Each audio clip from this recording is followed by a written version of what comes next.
इस दुनिया में सब कुछ खरीदा जा सकता है, मकान, गाड़ी, इज्जत और ओहदा भी, लेकिन एक ऐसी चीज है जो पैसों से नहीं मिलती, वो है माँ की ममता।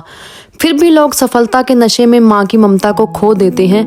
ये कहानी भी कुछ ऐसी ही है। एक छोटे से गांव में कमला देवी रहती थी। उसका पति मर चुका था। वो बहुत गरीब थी, लेकिन उसने कभी हार नहीं मानी। घरों में काम कर कर अपने और अपने बेटे का गुजारा करती थी। उसका बस यही सपना था कि उसका बेटा पढ़ लिख जाए। वो खुद भूखी रहकर कभी अपने बेटे को खाली पेट सोने ना देती। बेटा जब माँ को दूसरों के घरों में काम करते देखता तो उसकी आंखों से आंसू आ जाते। उसने खुद से वादा किया कि मैं माँ की हर तकलीफ खत्म कर दूंगा। अंधेरी रातें, टूटी मेज, जलता हुआ एक बल्ब, माँ पास बैठकर सिलाई करती रहती और बेटा पढ़ाई। दोनों माँ बेटा एक दूसरे का सहारा थे। और फिर वो दिन आ ही गया। बेटे के हाथ में आईएएस की सिलेक्शन का लेटर था। माँ ने बेटे को गले लगा लिया और खुशी के मारे फूट फूट कर रो पड़ी। उस दिन गरीबी हार गई थी और एक माँ की ममता और मेहनत जीत चुकी थी। वक्त बदला। आज वही बेटा जिसके पास कभी फटे हुए जूते होते थे, आज उसके पास सरकारी बंगला, चमचमाती गाड़ी थी और उसने अपनी माँ के सपनों को सच कर दिखाया, जिसके लिए माँ ने अपनी पूरी जिंदगी कुर्बान कर दी थी। बेटा अब जवान हो चुका था और काबिल ऑफिसर बन चुका था, तो अब माँ ने अपने बेटे की शादी कर दी और घर में सुंदर, पढ़ी लिखी, आधुनिक सोच वाली बहू लाई।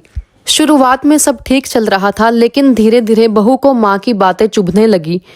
बहू घर का कोई काम ना करती, बस सारा दिन सजने संवरने और घूमने फिरने में निकाल देती। जब माँ कुछ काम का बोलती तो बहू चिढ़ जाती।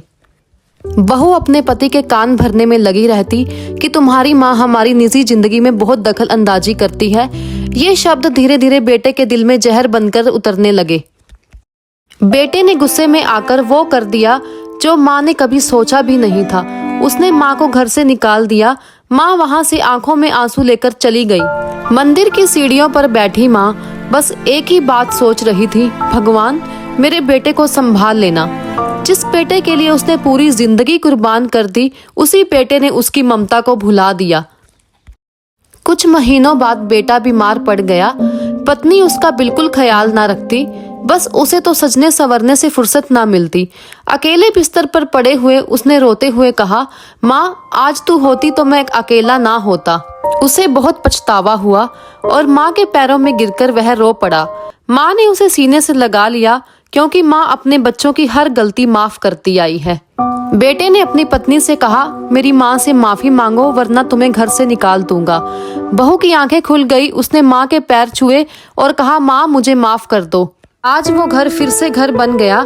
याद रखना, ओहदा बड़ा हो सकता है, लेकिन माँ से बड़ा इस दुनिया में कुछ भी नहीं।